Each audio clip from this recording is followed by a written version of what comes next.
and the sure power pattern of her cryptic signs, her diagrams of geometric force, her potencies of marvel-fraught design, courted employment by an earth-nursed might.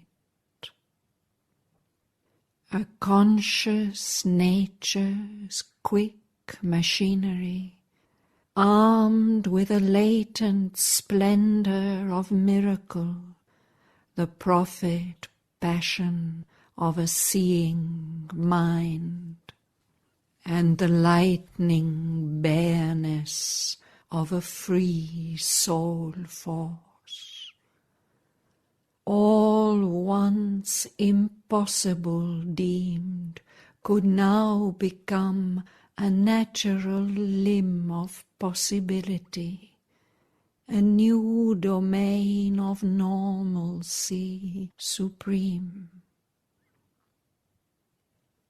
An almighty occultist erects in space this seeming outward world which tricks the sense. He weaves his hidden threads of consciousness. He builds bodies for his shapeless energy.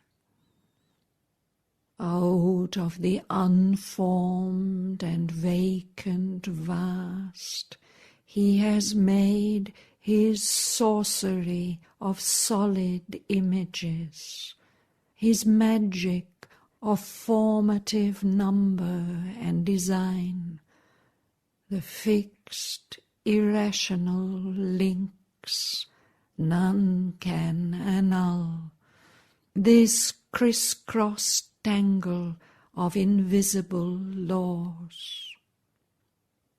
His infallible rules, his covered processes, achieve unerringly an inexplicable creation, where our error carves dead frames of knowledge for a living ignorance.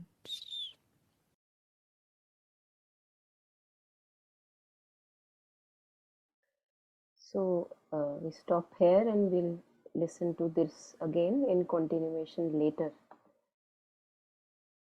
Today we pick up threads from where we stopped last. Just a second.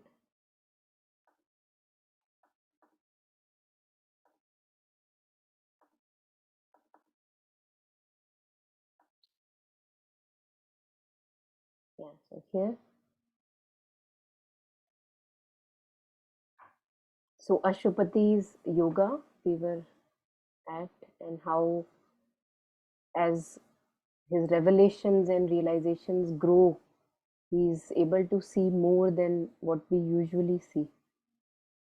So we have to start here today. An almighty occultist erects in space. But before that, we'll just take a little bit of overlap, not much. Starting from all was uncovered to his seelless eye. So if one by one we can go through these lines, that would be nice.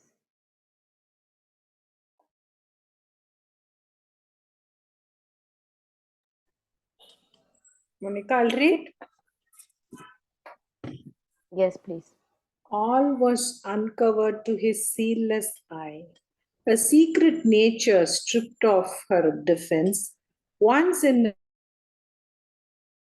a dreaded half-light formidable, overtaken in her mighty privacy, lay bare to the burning splendor of his will.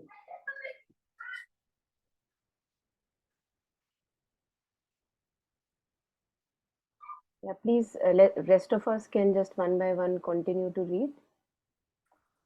In shadowy chambers lit by a strange sun, an opening hardly to hid mystic keys, a perilous arcanes and hooded powers confessed the advent of a mastering mind and bore the compulsion of a time-born gaze.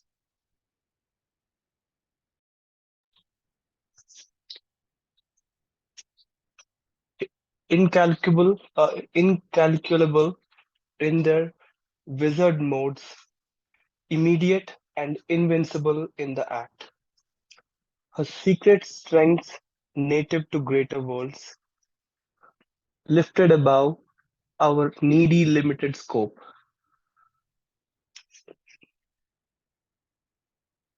The occult privilege of demigods and the sure power pattern of her cryptic signs, her diagrams of geometric force, her potencies of marvel-fraught design, courted employment by an earth-nursed might.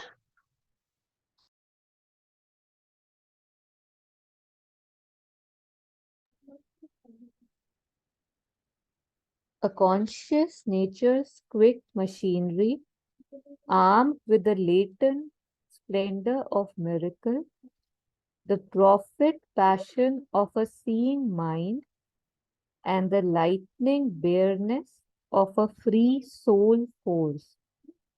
All once impossible deemed could now become a natural limb of possibility, a new domain of normalcy supreme. Yeah, thank you everyone. So here we stopped last. So it's very interesting again to see that for a very long time and sometimes for a whole of a lifetime, we have just one normal. We are not able to open ourselves to other domains of normalcy. And that is why maybe masters have said that you're wasting your human life, because where all we can kind of trap ourselves and things become so important that we as if get too much distracted and forget why we are all here. So here Ashwapati's ascent is shown to us, that how is ascending one by one kind of ladders of consciousness, and now to this new realization from which he is operating. Here all once impossible is now becoming a natural limb of possibility. So it's not like something miraculous is happening, but wherever on the floor where he is operating from, there whatever is for us a miracle or kind of magic, that is a natural limb of possibility for him. And now Sri Aurobindo talks about our, how there is this Maya in front of us and we are not able to usually see beyond that. And then there is a power which is responsible for that kind of a curtain that is in front of us, which by grace we can maybe transcend or cross. So let us go ahead. Today we have to take these new lines.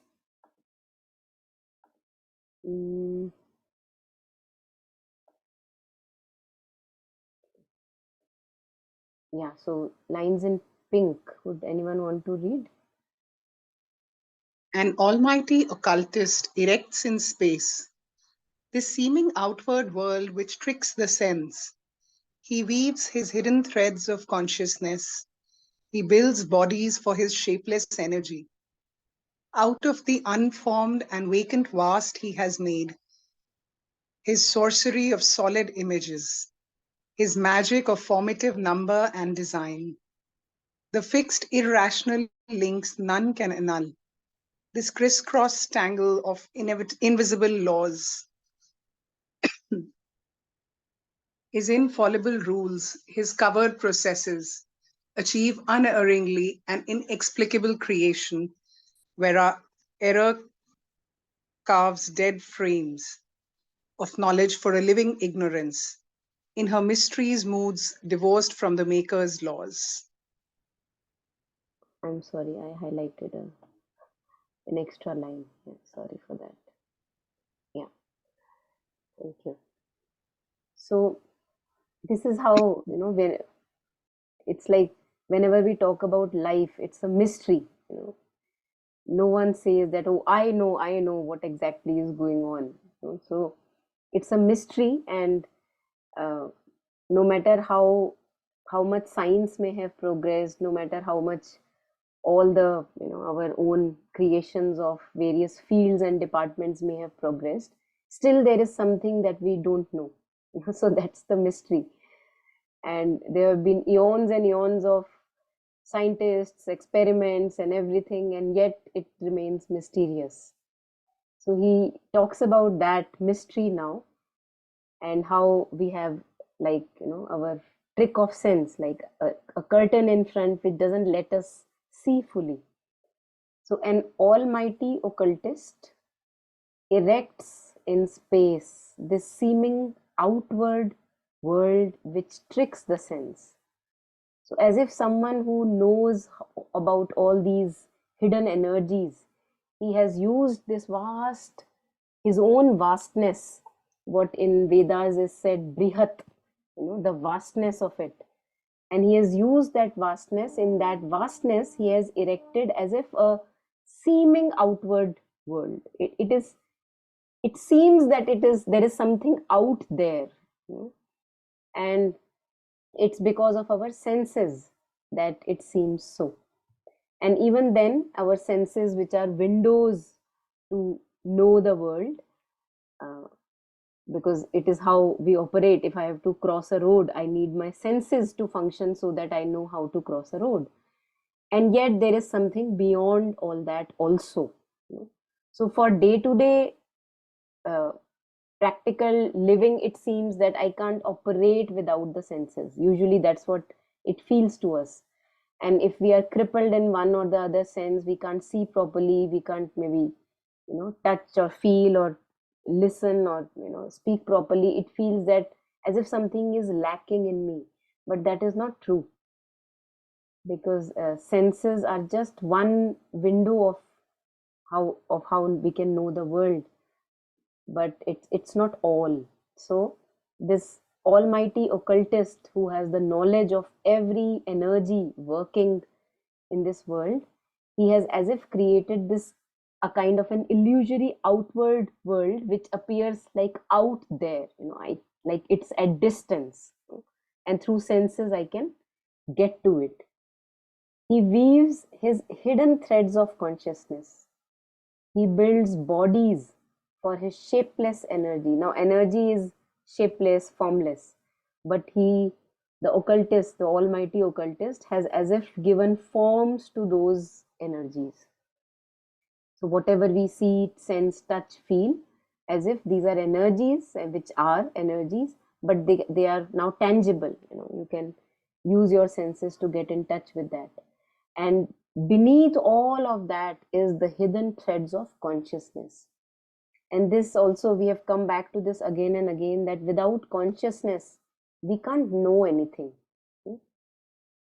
Anything and everything that we know, I'm feeling sad, I'm feeling happy, oh, that happened there, oh, that happened in me. Everything gets known by consciousness, but it is hidden. It is not very obvious, but it's there beneath, like a screen is there, and on the screen movie is being played out. We rarely give attention to the screen. All our attention is on the characters that are in the movie, but we forget that there is a screen, and without the screen nothing is possible. So hidden threads of consciousness, it's hidden behind the apparent bodies and forms. Out of the unformed and vacant vast, he has made his sorcery of solid images. So again, like if we look back in time and see that when movies etc were not there, and now we can go into the theater and we can see movies, and we actually, it's like a miracle. If somebody comes from behind the time and sees what is a movie, he would be just, he can't believe that it is happening. That how is it possible that there is some, you can see these the walking, singing, or whatever, dancing images, while there is nothing there actually. So that's how the almighty occultist, he has in the vacant vastness, brihat, the vastness of it, he has, as if through his own magic, he has made an apparent scene of solid images. They appear so real, all our stories, all our life that we live, our relationships, our little difficulties and challenges and the big ones, our successes, failures, they appear so solid and concrete. So that's how, with his own sorcery, he has created all this.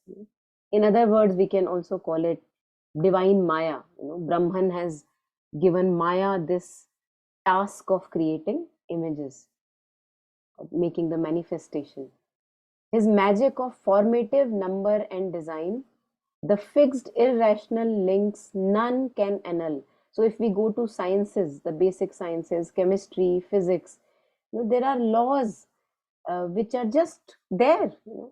Nobody knows how they came into existence, but slowly as scientists we try to discover those laws. They are existing, some intelligence has put them in operation, they are there. And since with our groping mind we are trying to kind of dig and clean and see, oh, this kind of how we get to the fossils, we remove the mitti and the dust and everything and then see what all is there beneath the land.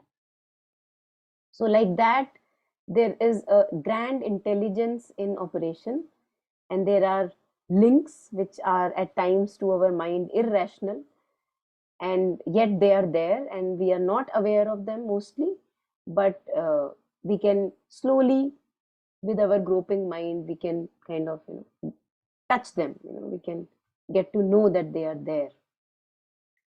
This criss-cross tangle of invisible laws, so as if there is a huge, imagine that there is a huge kind of a tapestry that is there and we are not knowing what is the tapestry.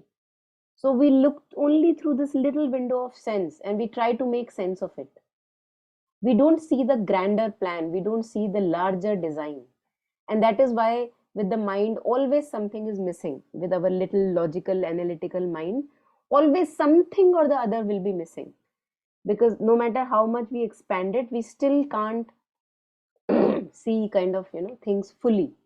But there is a design within, there is a kind of a whole, what do you say, chassis, जैसे वो car में एक उसका structure होता है ना, नीचे chassis कहते हैं उसको, क्या कहते हैं, तो वैसे एक पूरा का पूरा स्ट्रक्चर है which is there, of which we are not aware of. His infallible rules, and these rules are infallible. So like how we Chandrayaan reached moon, it reached moon because we made use of those infallible rules which we know are always correct. So if we tap into those rules, then it is possible to use those rules so that we can get the things in the orbit, proper orbit, and get it to moon, for example. So the rules are infallible, they are working according to some grand intelligence, but we are not fully aware of it. His infallible rules, his covered processes, hidden processes, they achieve in unerringly an inexplicable creation, and a creation which can't be explained fully. We can write articles about it, we can give theories about it, and yet still something remains unexplainable. Where our error carves dead frames of knowledge for a living ignorance. So through this mind which is half lit, which can only half understand, half not understand, we come to a theory, we give a hypothesis, and then we try to prove it. But then very soon that hypothesis is left kind of dead because there is something new that now we know.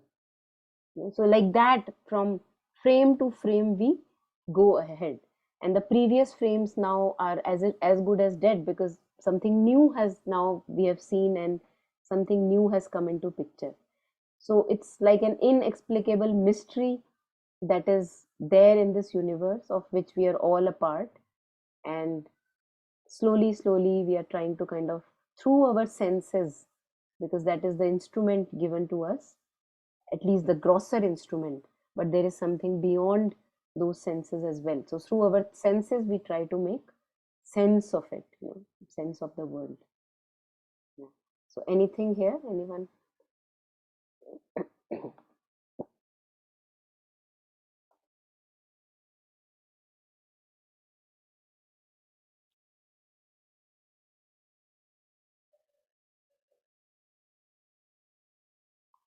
Okay, so if not anything, we can go ahead. So now he talks about this Shakti out of the creator's being, which is the force, which we call, in other words, Aditi, or the Shakti or the force or Prakriti, the force which has come out and made, and through her own laws she runs the creation. So we touch now this aspect of the occult power, how it operates. Yes. Yeah, anyone would like to read? Yes.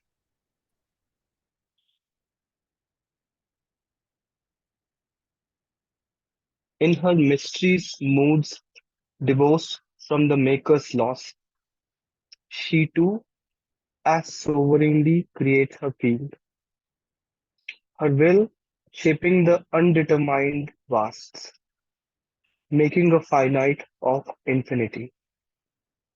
She too can make an order of her caprice, as if her rash superb wagered to outweigh the wheeled creator's cosmic secrecies. I'll just read the last two lines. As if her rash superb wagered to outweigh the wheeled creator's cosmic secrecies. Thank you. So now it talks about this energy which is there in this creation, or in other words, Prakriti, the happenings that are there. So in her mysteries, moods, divorced from the Maker's laws, she too, she referring to that energy or Prakriti, she too as sovereignly creates her field, her will shaping the undetermined vasts, making a finite of infinity. So this energy out of the creator, which we call divine Maya or Prakriti or Shakti, it is required because without it creation is impossible, because that it is the energy which makes infinite into a finite. So it makes possible the creation, otherwise the creation is not possible. But on the apparency it feels that as if things are happening just like, as if it's an unconscious force that is making the universe, but it's not an unconscious force. It just appears to be unconscious, but it has a grand design beneath its surface. So she too, the Shakti too, sovereignly creates her field. She too creates her own grand design कि मैं करूंगी जो करना है, her own caprice, कि आज ये मन कर रहा है तो आज ये कर दूंगी, आज कल यो कर मन कर रहा है तो वो कर दूंगी. So it seems like a caprice. Caprice is like one day you just felt like doing it and you did it. So that's what is caprice, and there is no auchitya behind it. So it seems that there is no auchitya behind it, there is no consciousness behind it, but that is not true. As if her rash superb, now here superb is used as a noun, as if she is in her proud, she wants to kind of play jua, how we kind of gamble, and she says that I will compete with the creator and I will show that my design is superior than your design. So outvie means, you have a competition there. So as if her rash superb wagered to outweigh the veiled creator's cosmic secrecies. So as if she is saying that what I create will be even more grander than what you have created. So as if they are playing kind of game with each other. So the one is the earlier pink lines that we read, that was about an almighty occultist who is erecting something like a seeming outward world in space. And now it's about this energy which is also there in creation, which is kind of working on its own, it seems, and it's kind of a playing competitive game with that almighty occultist. So we'll just go through a little bit of also commentary from Pandit ji, MP Pandit, and see what all is there here.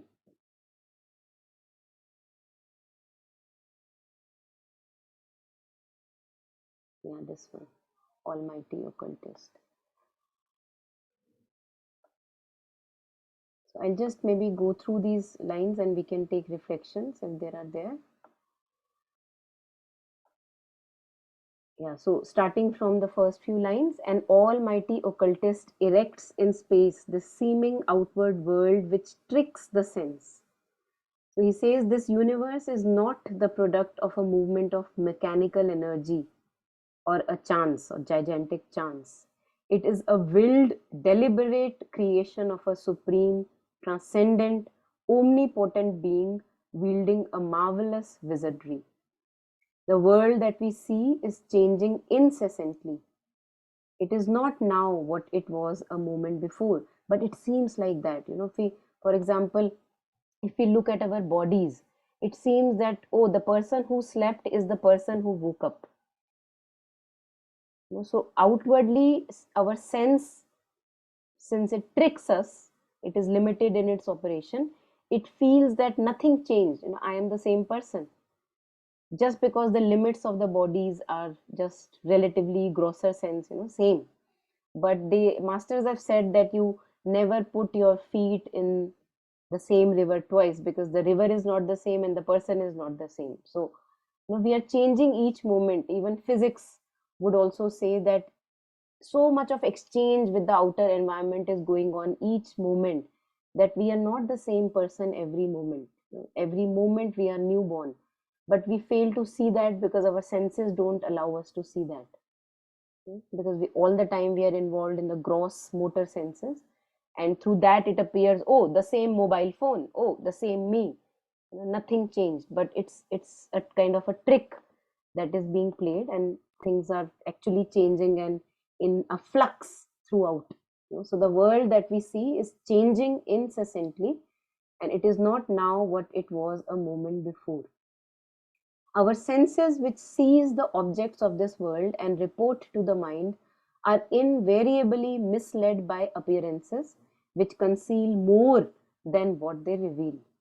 The external is a deceptive mask cast on the reality that thus escapes the scrutiny of the senses. Now, when we read this, this is also very much applicable for my day-to-day life, that when I am interacting with people, thoughts are coming into me, interpretations are coming into me, and I'm believing in those interpretations and stories. Do I need to believe them? Since I know that this is not all, what I see is nothing of what truly is. So in one of the sessions we were talking of how to become unsure of our thoughts. So this is how slowly we can actually kind of relatively quieten down the mind, because whatever we begin to think right now, for example, there may be many threads in our life that may be going on, this person, that work, my story, their story, everything may be going on. And if we can just look at those stories and see that whatever I am trying to actually know through this groping mind, it how can I be sure that it is true? It is not true. So what's the point in incessantly thinking about those things? So when we come to this point, then relatively the mind can quieten down, because we'll find again and again ourselves going into those loopy thoughts, and then we will have a check on ourselves and we will say, no, not necessary. Let me come back. Let me come back. So this really helps when we read these words, that most of our drainage of energy is not required, since the senses are misled by appearances. And then he continues again, the almighty occultist. He weaves his hidden threads of consciousness. He builds bodies for his shapeless energy. So here he says the creator is one and his consciousness is one. But for the purposes of creation, this primal pure consciousness casts itself into several secondary, tertiary, and other forms. So it's like, earlier we used to make namkeen at our homes. Maybe right now also many of us do it. So we make a very liquid paste of atta, and that liquid paste, we have a mold, and we have different kind of molds. Some make like same like structure, like noodles like structure. Some make chips like structure, or maybe something else, star like structures. So this liquid paste, you pass through that mold. So it's the same atta, but when it is passed through different kind of molds, it forms different shapes. So that, and other masters have also said that when you are using gold to make ornaments, you are making a ring, you are making a golden chain, you are making a bangle, but the gold is the same. It's the same gold. So that's what, there is one consciousness, one creator, but because of this formative energy, Maya, he makes it appear into secondary, tertiary, and other forms. The power of his consciousness is infinite, even as the consciousness is infinite. It has no intrinsic binding finite form. This power, in its varied action, embodies itself in appropriate forms for effectuating its ensouling truth in the creation.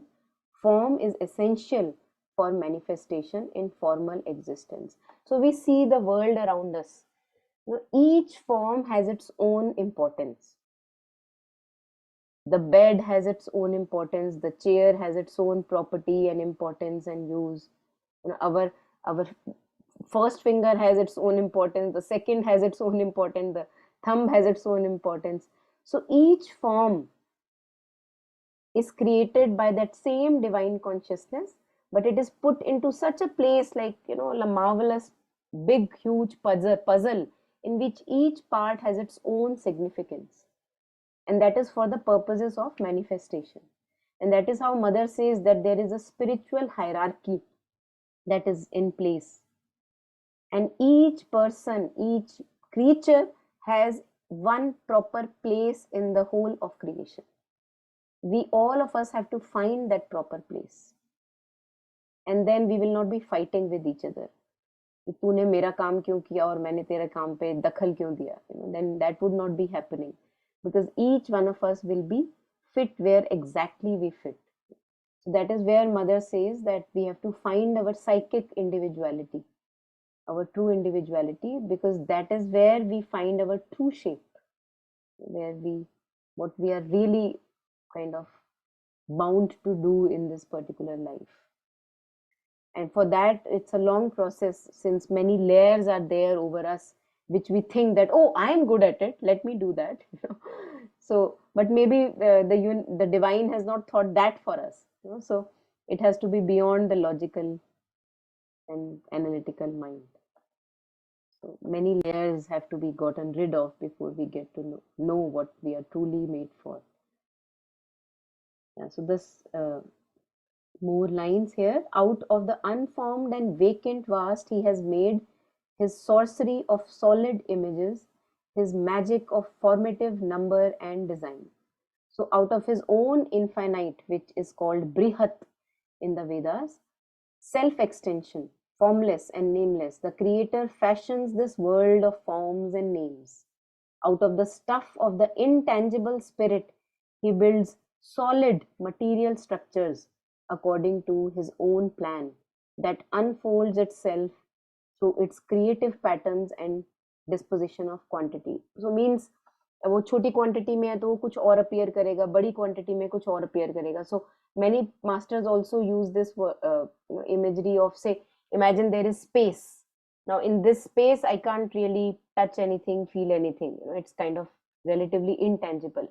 Then a little bit of concentration of this space would be maybe smoke, kind of smoke which comes out of incense. So that is a little bit tangible. And then we further concentrate it, and then maybe we have something solid, maybe ash, and then we further solidify it, then we have a further solid form. So like that, when we approach life, scientists usually approach life from matter's side. So they see it as solid, and then they go deeper into the solid, and then we can of course come ultimately to spirit or consciousness. And we can also approach the same thing from the spirit side, where everything is kind of intangible, and that intangible concentrates itself and makes all these forms that we are seeing in front of us. So the spirit has concentrated itself and has become matter. So that is a different pole of existence. So both, we can approach life from both the ends, matter and spirit. They may seem opposite, but they are not opposite. The fixed, irrational links none can annul, this criss-cross tangle of invisible laws. So he says here, the creation is not left to develop by itself. There is a guiding intelligence that works through a series of truth laws and their innumerable processes which are interlinked. They form a structural frame as if it were in which cosmic movement as a whole is set. These interdependent operations proceed upon certain fundamental self-castings of the spirit, like mold that we were discussing, immutable in their structure, unchangeable by any agency, and perplexing to the scrutiny of the human mind. So at times the human mind here says कि मेरे बस का नहीं है, मेरे को तो से नींद आ रही है, या मेरे को तो I can't just fathom it, because the logical mind actually reaches a limit. And that is why people have said that there comes a time where we have to silence the mind, and so that the mind can become a receptacle for the higher truth. So the mind is still being used, but now it is not full of garbage. Now it's like a reflector in which the truth can shine. So slowly we have to kind of progress in our life, that first we have a mind which is full of garbage and all our stories which we feel very, very important, and I can't get rid of them. Slowly we are unsure of our thoughts and feelings, and we say, let me not have that garbage in my mind. So slowly the mind quietens down, it relatively relaxes, and then it relaxes to a point that it becomes an open, vast receptacle for the higher mind, for the illumined mind, for the over mind. So for, like, we have intuitions, we have insights, and many scientists have, like we have very famous example of Albert Einstein, or maybe the benzene structure, Kekulé. He got the structure of benzene in dream. Now he had this idea in the mind, and then he made his mind, whatever, the process that he followed, relatively relaxed and empty, so that it's as if you have given this question to the universe and now you're waiting for that answer.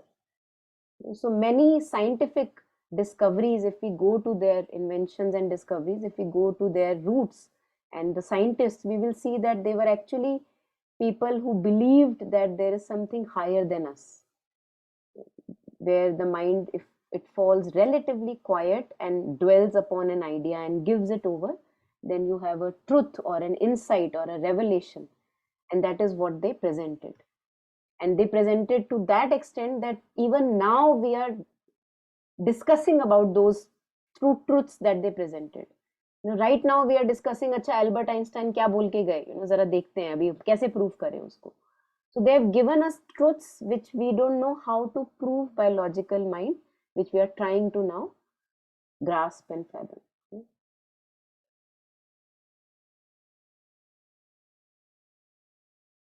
This also happens when we generally in our life, there are glimpses given to us, like there are instances where we just know.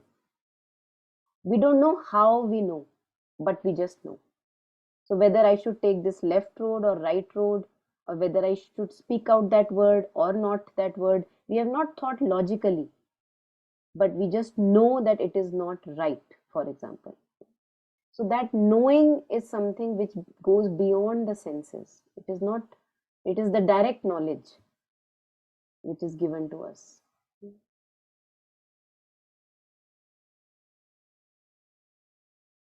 So this is the reflection of spirit in action, that each one of us, we have glimpses in our life where we just know. We have not touched anything, we have not fathomed anything, but there is a knowing.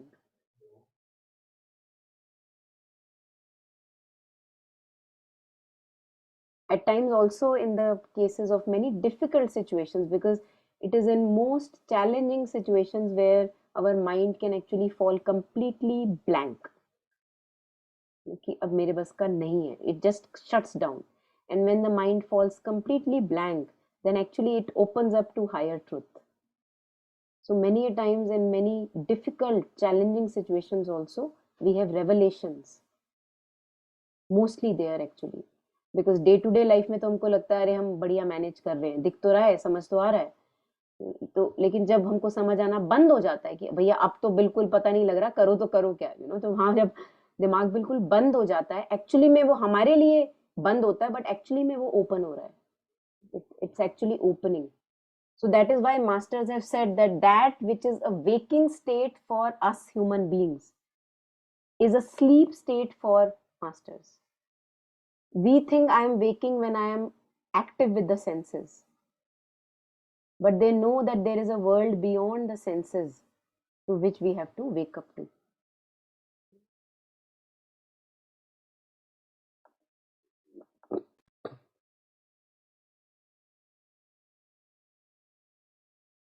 Yeah, so just the last few lines.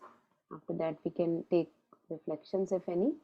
His infallible rules, his covered processes achieve unerringly an inexplicable creation where our error carves dead frames of knowledge for a living ignorance. So he says here, man stumbles at every step, guided as he is by the misleading half-light of his mind in ignorance. He mistakes, commits errors, deflects, wanders. What he calls knowledge is a lifeless edifice erected by his limited logical reason, and the occupant of this structure is none other than an active ignorance. And yet the creation moves unfailingly towards its objectives, immediate and ultimate. So the creation is, whether with the mind, without the mind, it is just moving forward, forward, forward, forward all the time. Yet the creation moves unfailingly towards its objectives, immediate and ultimate.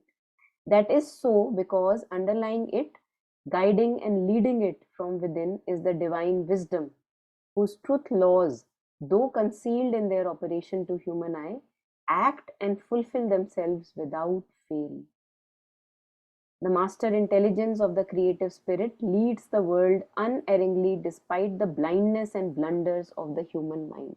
So these are very words full of solace for us in our day-to-day life, that yes, we are ignorant, yes, we are committing maybe same mistakes again and again, but there is also something higher above than us, and we may fall again and again, but that power will never fail. What the certitude that comes in the prayers and meditations of the mother, that I may not know, but you know, so the divine victory is certain, irrespective of the ignorance that is there, because underlying our lives and guiding our lives and leading our lives, there is this divine wisdom whose laws, although concealed in operation, we may not understand why things are happening in my life the way they are happening. They are concealed to my present understanding, but they will act and fulfill themselves without fail. So this brings us to a kind of a certitude that we are in safe hands. And even if a little bit of aspiration is there in us that yes, I am failing again and again, I get frustrated again and again, annoyed at myself, and not enough, not enough. And even then, there is some power which always will succeed, irrespective of my ignorance. That's the certitude which Mother speaks of in the prayers. So, anything here? Anyone?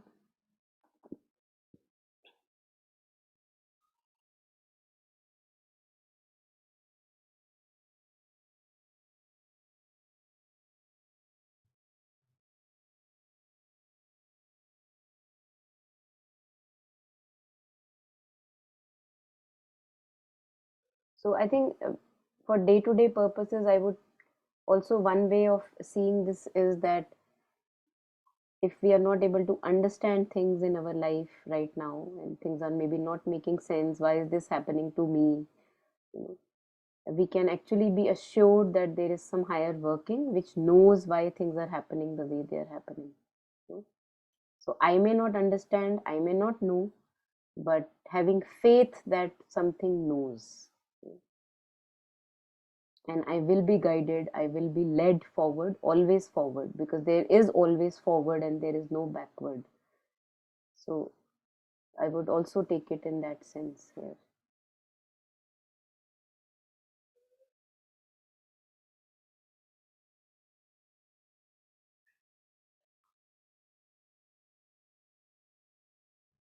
So not to burden ourselves with too much of this, and I think this much would be enough for today.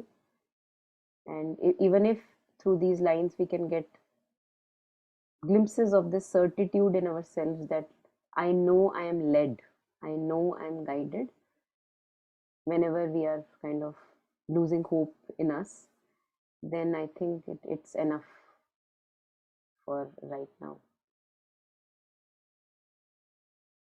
Rest of that we can take later. And there is also, I was thinking that just to inspire us to read maybe Life Divine, there is a chapter in Life Divine which talks about this, the lines that are coming forward, that what is the function of mind, you know, that mind is why is it there. So that kind of explained in a big huge chapter. I think it's called The Divine Maya in the Life Divine. So people who are interested, you can maybe look it up. And even if we don't understand much, just to go through those lines at times is good enough. So as Mother says that when we challenge by reading Mother in Sri Aurobindo, when we challenge ourselves to read these lines which appear very complicated, the mind expands and it becomes flexible and becomes wide. So we must at times challenge us. All right, so then we can stop here and we'll just put up again Shraddhavan's reading of again these few lines and then we can end. If there is anything you can share at this moment, if not, all good.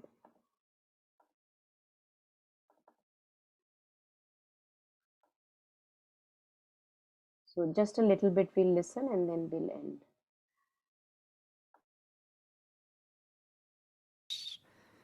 He builds bodies for his shapeless energy.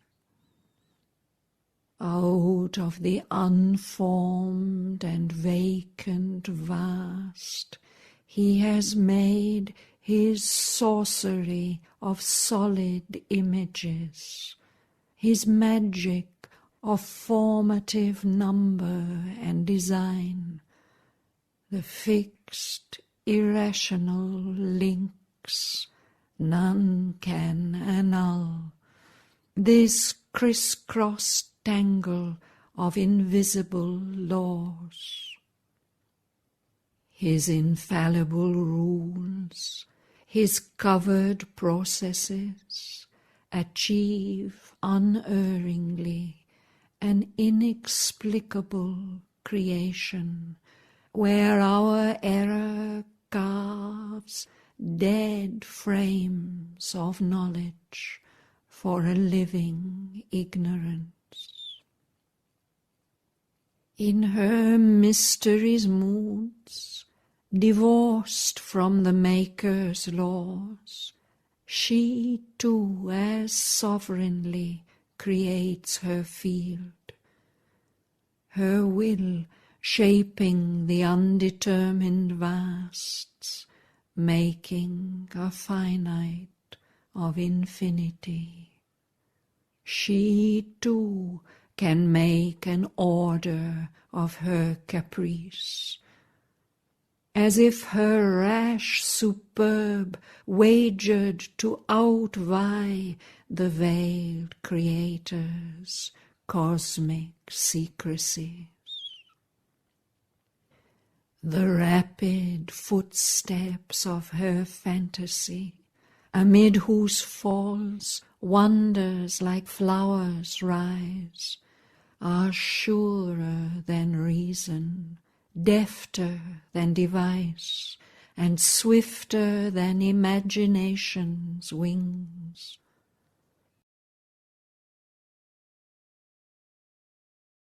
Yeah, we'll stop here today. Thank you.